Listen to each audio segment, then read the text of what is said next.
Hello, everyone, and welcome back to the Project Management Podcast, coming to you once again live from the 2015 PMI Global Congress here in Orlando, Florida at the Disney World Resort, pardon me.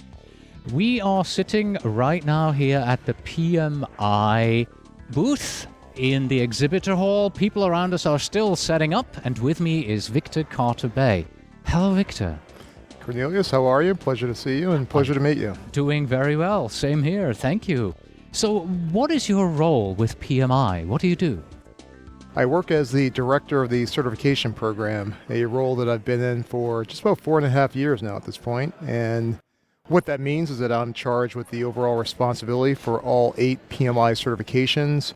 And that takes us all the way from the development and maintenance of the certifications all the way to the positioning and promotion of the certifications to ensure their global relevancy in what is increasingly becoming a pretty competitive market in the project management certification space.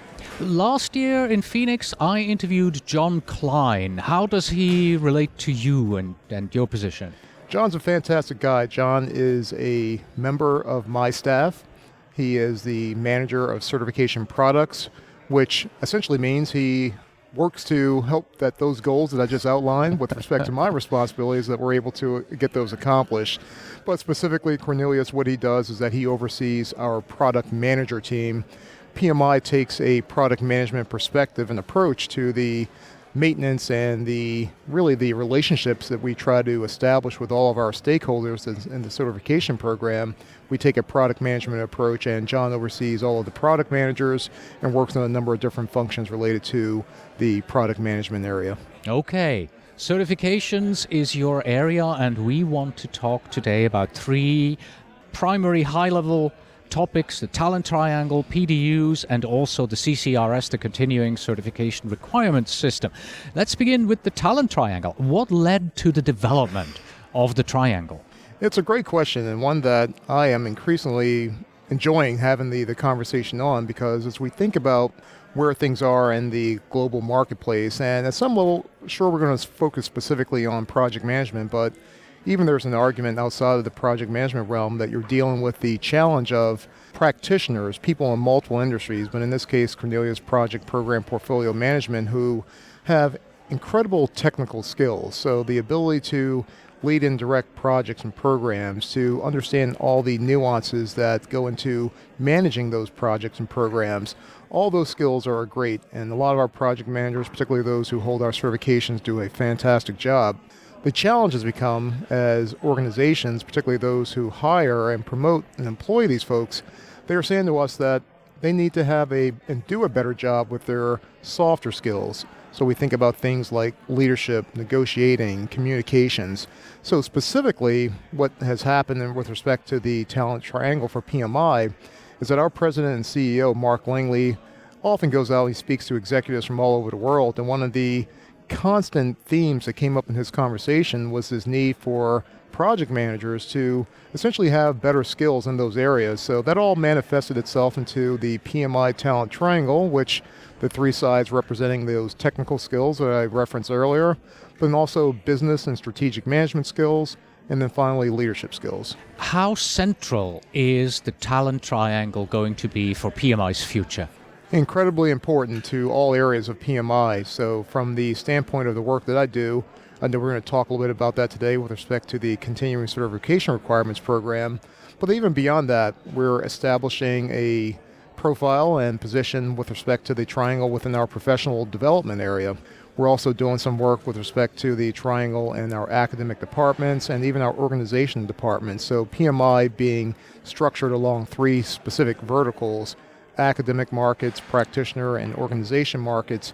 Each of those areas has been given the mandate and remit to identify those programs, products, and services for which the talent triangle can be applied. So we see it everywhere from certification all the way through academic programs and curriculum that's being developed for colleges and universities. Yeah.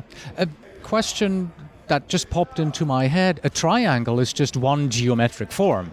While it was developed, was there ever talk about maybe having a square, a rectangle, I don't know, a hexagon, an octagon? There could be so many more sides to this and so many more areas where we project managers need to be focusing on. Yeah, well, that was going to require us to go back and recall some of the schooling that many of us had with respect to shapes and dimensions, and we didn't want to go too far down that path, but in all seriousness, you're right, it could definitely go beyond 3 specific constructs and elements, but at the same time, whenever you have a representation of a management model, the idea of simplicity is key and quite important. So we did try to establish through the representation of the triangle a framework which would resonate with stakeholders all around the world, but also be clear and simplistic enough that it would also be very demonstrative in terms of what the areas of the triangle represents. All right, a triangle has 3 sides. Let's take a look at each of those 3 sides. The first one is technical project management. What falls under that? Technical project management, and actually even before we get into that, I think one of the great things that we have with the triangle is that it really does open itself up to a degree of interpretation. Now, interpretation from the standpoint of there are many different areas that can fall under what we might call technical or business and strategic management. So the way that PMI is looking at this, and I like to look at things pretty simplistically at times, the technical skills are those skills that essentially allow a project program portfolio manager to do his or her job. So you think about the differences that exist amongst or between each of those 3 areas, and there are very specific technical skills that are required in order to perform in that role. So when we talk about the technical skills, it oftentimes comes down to what is it that makes that particular role unique. So we look at a number of different areas, particularly in the case of project management. And again, the way I like to speak about it, Cornelius, is that if I'm a project manager, particularly someone who's certified, there are going to be very specific things that I need to do and are expected upon me in order to perform my job as a project manager. From a technical perspective. Absolutely. The second side of the triangle, leadership. Leadership, something we all know and love. We are in an environment where it's increasing expectation. Yeah, project leadership has been in everybody's mouth and on everybody's minds for the last 4 to 5 years at least. Yes. Exactly, and even from the standpoint, I'll talk about our PMP certification. By definition, the certification is focused on those who lead and direct projects. So incumbent upon that is having some degree of leadership and leadership responsibility. So the leadership aspect of the triangle is focused on all those elements that are focused on leading the actual project, but maybe even more importantly, Cornelius, really leading the teams and the team members that are associated with that project, and even folks who are not part of the project team themselves. So it's really about how do you sustain commitment to a project, to an objective, and lead, in some cases lead by example. And then the third side is strategic and business management. That's quite broad.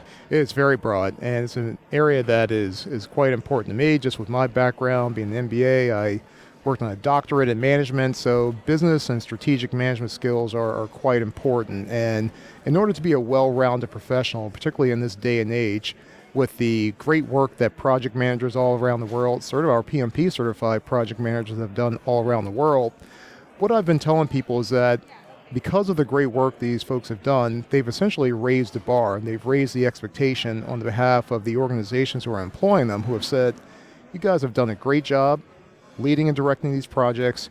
Now we're going to raise the bar. We have a higher expectation for you to bring a different set of skills to the table. So whether it be the leadership skills that we're talking about here or those business and now strategic management skills, we need for you to think about at a much broader level, how does the work that you perform with respect to your project, how does that impact different areas of the business, whether it be the organizational strategy, having a sense of what that strategy does in its relation to the project itself. What are the marketing aspects of the products that may be born out of the project that you're working on?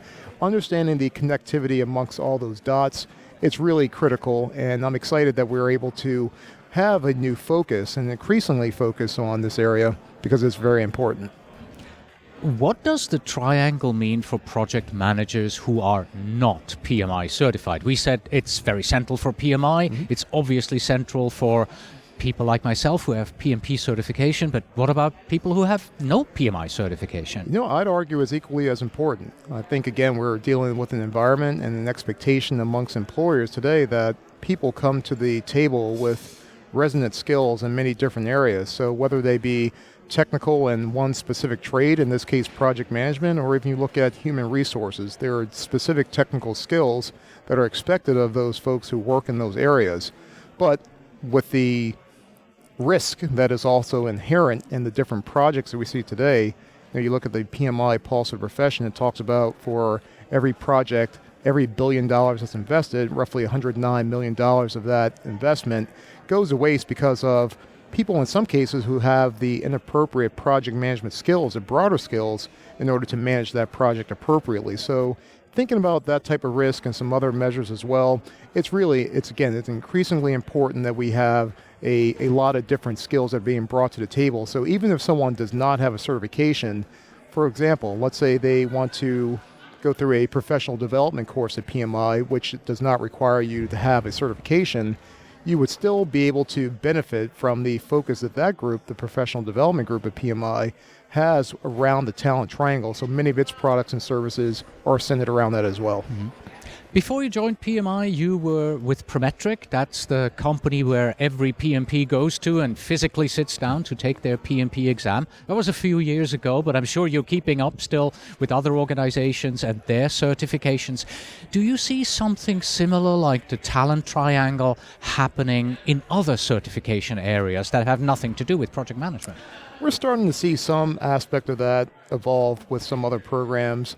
I'm excited about PMI because I think we are really one of the front runners, if not the front runner, particularly in the project management space, at mandating specific focus in these areas that I've outlined with respect to the talent triangle. But other associations, other credentialing bodies may have that in some form or fashion. Sometimes it's borne out within the certification itself, but as we think about one of the more prominent areas where folks have to concentrate and really demonstrate their ability and their ongoing development and competency, something that's visible as our continuing certification requirements program really is going to allow us and allow specifically our certificants to demonstrate they have the requisite skills that are required by most employers around the world. So it's something that I believe will be an ongoing trend, and what I'm expecting is that with PMI just being one of the front runners, not only as it relates to this, but even in credentialing in general. You mentioned my Prometric days.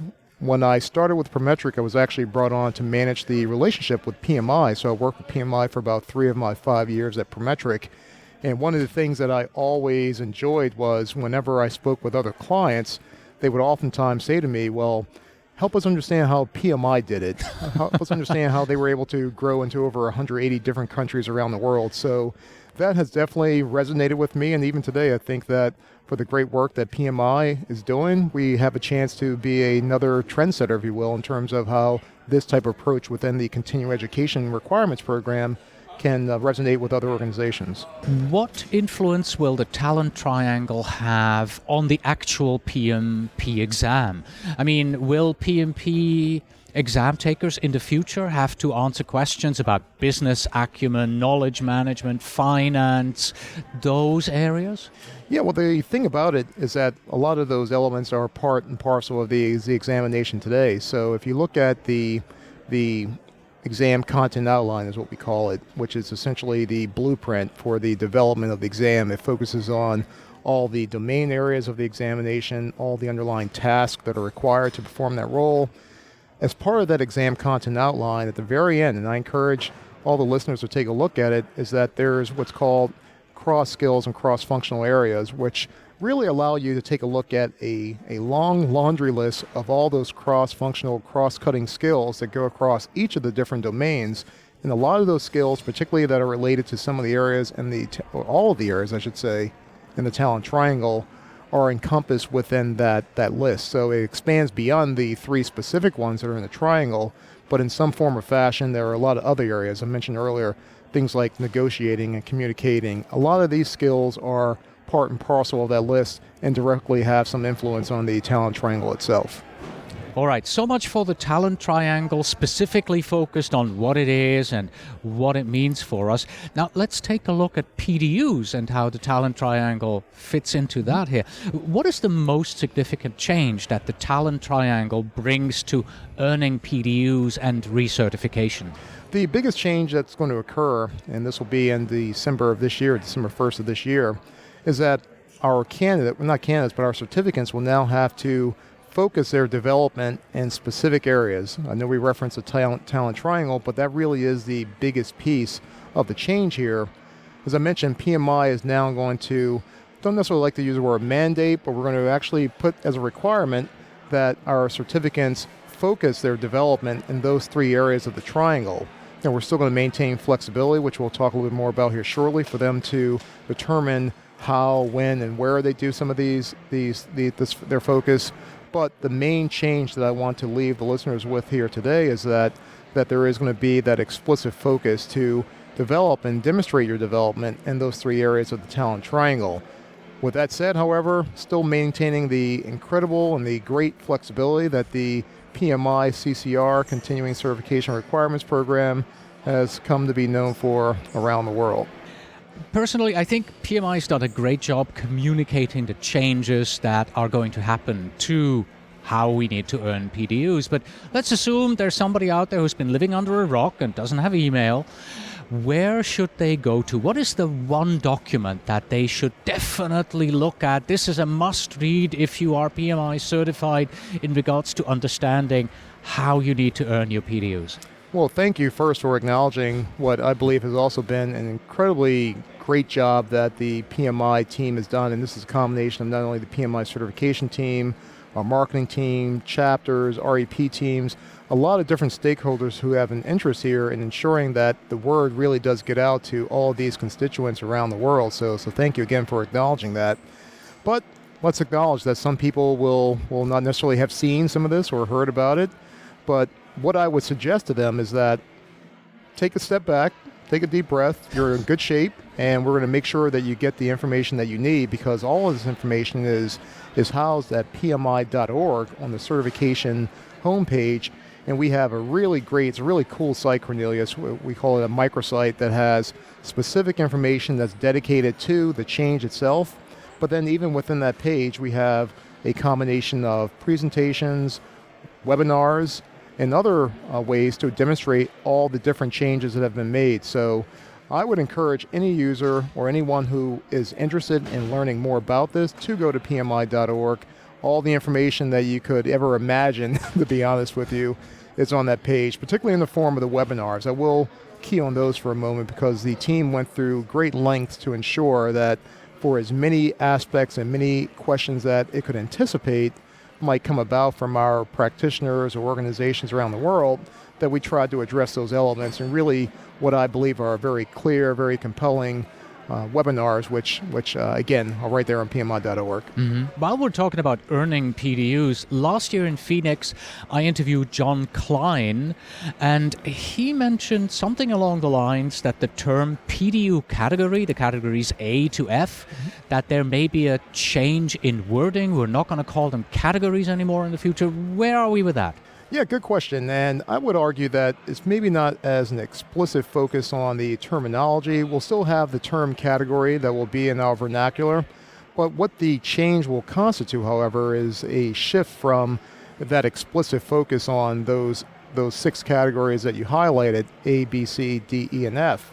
We're getting away from that because our research suggested to us, Cornelius, that was not the immediate focus and need for our practitioners to focus on that level with that level of specificity where they were logging their PDUs or the different activities that they would go about in order to gain those PDUs. Essentially, at the end of the day, it came down to 2 categories, and those 2 categories will persist with the updated and redesigned CCR program. It comes down to the 2 components that are there today, which is education and giving back to the profession. So that's the way that we're going to talk about the categories, if you will, quote unquote, going forward, that there are truly 2 primary categories, education and giving back to the profession. And again, we'll get away from the more specific focus on those underlying categories that exist today. All right. Before we move on to the CCRS, just a note to our listeners here. You may hear some background noise that started up a few minutes back. There is somebody with a humongous vacuum cleaner driving around here and making a bit of noise here. Welcome to live interviews from the Congress.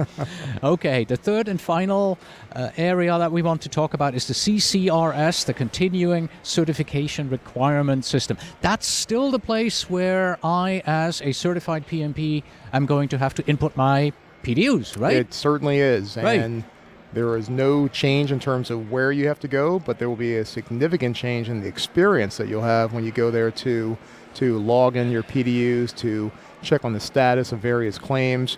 We've invested a lot of time, energy, and money, Cornelius, to ensure that for all the great things that we believe are taking place within the CCR redesign, that it wasn't just about the outside, the more visible appearances as it relates to the talent triangle and now the requirements for focus in each of those three areas.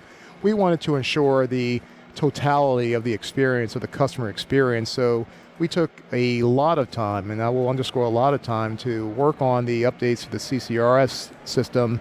And I have to tell you, I couldn't be more pleased with the look, the feel, the experience that our users will have when they start to log into the system. It really is a fantastic and really a great change to the system. But yes, to answer the question specifically, that's exactly where our certificates will still have to go in order to manage their PDUs. Yeah, my company is a registered education provider. We have updated all our activities in the CCRS. And based on what I can tell from this experience, as a certified individual who earns Category A PDUs, as they're known today, from a registered education provider, the system will do everything for you, right? You just say, I took this course, and I don't have to worry about, is this now, which side of the talent triangle does this go to? What type of PDUs is this? Everything happens automatically, right? That's an excellent question. I'm glad we're chatting about this because it's an important one as well. So let's think about all those PDUs and claims and courses that people have taken in the past. So what we're doing, so this is let's say a two-step or two-answer question. So what we're doing with a lot of those REPs, and I congratulate you and your organization for being very proactive in getting all your work done, but as you will attest to, there's work that we are asking of both REPs and chapters to go into their system to, in effect, quote-unquote, clean up the system to ensure that it's as clean as possible going forward. And that clarity comes in the form of really getting rid of old courses that are no longer applicable, but more importantly, those courses that are applicable to ensure that the content aligns to the three areas of the talent triangle, so that when we push the button on December 1st and we do the transition over to the new system, those who have earned PDUs in those courses will see that their PDUs and their courses are now aligned to those changes that have been made by REPs, such as those at your organization, but also our chapter. So that's one element of it. But then even for the going forward, so let's assume that someone after the change wants to update their courses. We're providing all sorts of mechanisms through the CCRS system to ensure that one has the ability to go in and update their programs from the REP and chapter side, because ultimately at the end of the day, and I will underscore this to no end, we really want to make this as simple and as easy as possible on those who are affected by this. So we know that there certainly was some work and still continues to be some work on the part of REPs and chapters to get their systems ready and to make that transition. Certainly on behalf of our certificants, we want them to literally wake up and not have to worry too much about all the changes that have to be made, because those will be made in advance of the cutover date on December 1st. Right, and as a credential holder, there's nothing really that changes how I have to report my PDUs, right? I just go in and I say, this is the course I took, 2 PDUs, done. Yeah, so that's at a high level will be the case. What will change is that when you go in terms of claiming those PDUs, we're going to ask you to align those to the talent triangle. So let's say I take a course, and in that course, it's a 4-hour course. 1 hour is related to leadership, 2 hours related to business strategic management, and 1 hour is focused on technical skills. So you have to go in and outline. But let's say that if you took a course from REP or they've chapter, already done it for you. It's They've already done for you. pre-entered it. They've defined what it is. So it's Exactly. an REP course. You put in 2 hours. And Actually, you probably don't even have to put that in, because It's already Exactly. in So the it should system. already be Yeah. pre-claimed But for a you. course that is not in the system, like for a non-REP, there you have to tell the system, it's been 3 hours, 1 hour here, 2 hours here. Exactly. Yeah. So a non-REP course or self-study of any sort, Right. you would have to go in and align those, or at least demonstrate the number of hours of the content that comes or aligns with those three different areas. So Does PMI give me, as a certification holder, any guidelines in regards to, what falls under which category? Because, there is a bit of interpretation, right?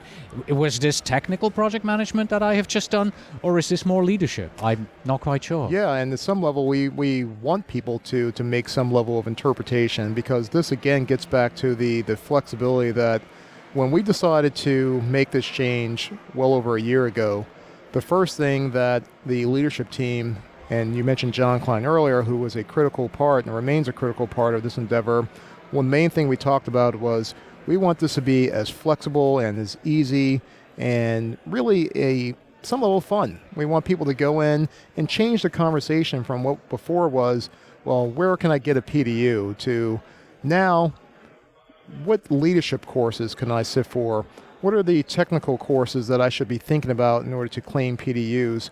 What are those business and strategic management skills that I want to develop in, so that as I go into my organization and talk about, here, employer X, look at all the great work I've done in these three areas. And I know that this information is important to you, because PMI has told me, based on this market research, that for all the great things that are happening in project management, that employers by and large are a little suspect of the broader skills that project managers today are bringing to the table, and are lacking in those three areas that make up the talent triangle. So by creating a mechanism for these certificates to now go into these organizations and clearly demonstrate that they are focusing their development in those areas, I think that is an incredible win-win. It's a win for the certificant. It's also a win for the organization that employs that certificate. So I'm excited about that. And I think, just again, in terms of offering up a little bit more clarity, one of the things when our certificates do go into the system to log their PDUs, one of the things that we want them to be very conscious of is that while we're allowing them to think about this and be flexible, what defines leadership, what defines business strategic management, we're going to take some broad strokes and paint some broad strokes, I should say, and give them some examples. I'll underscore the word examples of what these are, but at the end of the day, this will not and will never be PMI being big brother and looking over the shoulder and saying, you, certificate X, this is not leadership. This should be defined as something else. We want you to use your best judgment. We want you to be smart about it. We want you to ensure that from your own personal development, you're thinking about this the right way. But in terms of defining what constitutes leadership or what might constitute business strategic management, we'll give some baseline definitions, we'll give some examples, but we're not going to be so demonstrative to say that, hey, we're going to put down our We're going to heavy review fist here every single and look entry at you make. everyone. Yep. So again, flexibility and really keeping this as light as possible.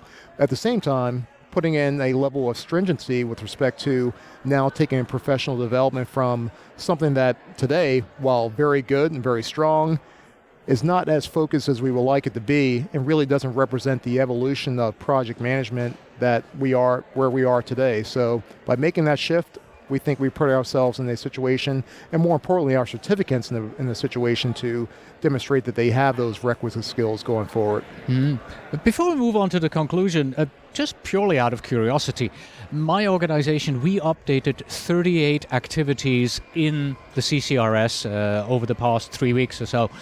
How many have been updated in total? Do you know the number?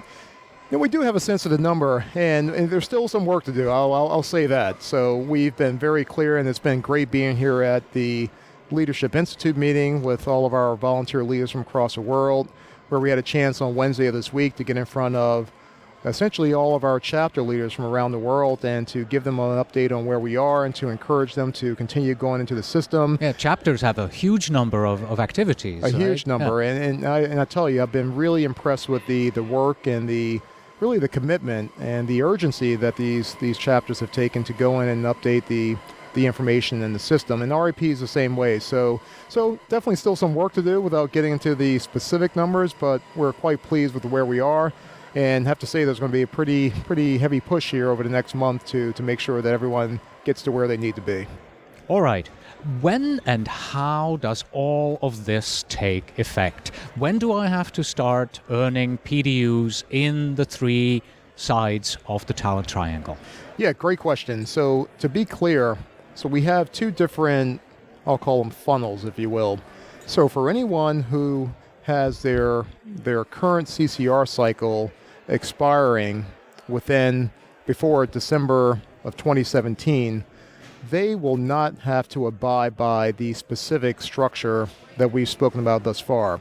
What they will have to do for any PDU claims going forward, they will have to show how they align to the talent triangle.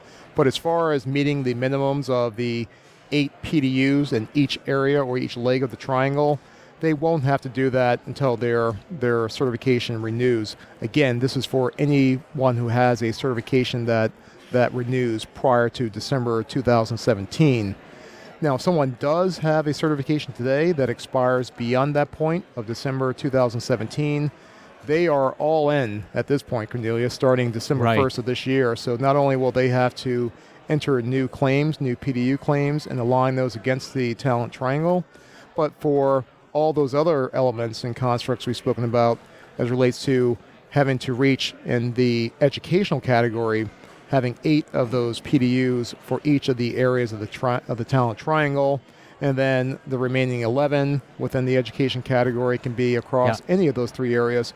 They will have to abide by that immediately beginning in December. So what I want to leave the listeners with is that at some level, some of this may sound daunting, but PMI is going to be as good a friend as it can be, and that our stakeholders expect us to be in working with you and being flexible. There may be some nuances and some scenarios that perhaps we haven't even thought about that will play out. But what I can assure you that from the standpoint of the customer care teams all around the world, and certainly from the certification staff, we're definitely going to err on the side of allowing people to have a very good positive experience. And again, I'll use that term big brother. That's not our deal, Cornelius. We're here to ensure that our stakeholders are demonstrating their competencies and have the mechanisms to do so. And at the end of the day, believe it or not, have a little fun in doing it. What is your recommendation to certification holders out there to conclude our interview? What 2 to 3 steps should they take today in order to better understand and start getting aligned with the new situation? The first thing that everyone should do, and even myself, I'm getting excited for the change, we should take a deep breath, because this is something, while very significant, as significant a change in the PMI certification program that we've made in a number of years. At the end of the day, it's a change, and PMI and certification holders and project management in general, we are constantly dealing with change. Our certification holders have demonstrated that they are effective change agents. So dealing with change should not be an issue. Some people may get a little excited about that, and excited by from the standpoint of maybe a little anxious. But what I'll say to them is, again, take that proverbial deep breath, because things will be okay, and we're going to ensure that they are okay and that you have a good experience. So that's number 1. Number 2, I will pat ourselves on the back, because I believe we have done a very good job of putting a lot of good information out there for people to consume. We've been very engaged in terms of the frequency of those communications. And again, on PMI.org at our microsites, which are actually segmented for both the RAP and chapter community, as well as the certificate or aspiring certification holder community, that information is broken out in such a way that the webinars, the PowerPoints, the wealth of information, we have specific charts and various breakdowns of how all this will work and what it will look like. All of that information is there, so I see that as number 2. And number 3 is, I say, get excited, because this is really an attestation, if you will, to what organizations around the world have told us, is that even in light of, and this gets back to some information that comes from the PMI Talent Management Report, between the years of 2010 and 2020, Cornelius, roughly 16 million jobs are expected to be created in the project management space. So I say that's incredibly exciting. Now, what these employers are saying, however, is that, you know what, the talent just is not there for us to confidently and cogently fill these jobs. So who's going to do something about that? And that created such an incredible opportunity for PMI to do something about that. So by having these certification holders now focus their development in the talent triangle, we believe we're giving them as great an opportunity as possible to, again, go in, as I highlighted earlier, and demonstrate their competence, demonstrate their development in really key functional areas that have been highlighted by the organizations that are hiring them as critical to not only the success of the projects they're undertaking, but ultimately, and this is what project management is all about, the success of the organization and its ultimate return on investment. So I think people should get excited about this, and I know there are some that may look at it a bit differently and still have some questions about, well, why, or this is a big change. But I would encourage you to think about this in the most positive way. Know that PMI will be a friend to you in terms of helping you transition through this change, and get excited about the fact that this is going to allow you to distinguish and differentiate yourself from others who may not hold the certification. And I think that's as good of a gift as we can have here. All right, wonderful. Thank you very much for your time today, Victor. Oh, thank you, Cornelius. It was a pleasure speaking with you.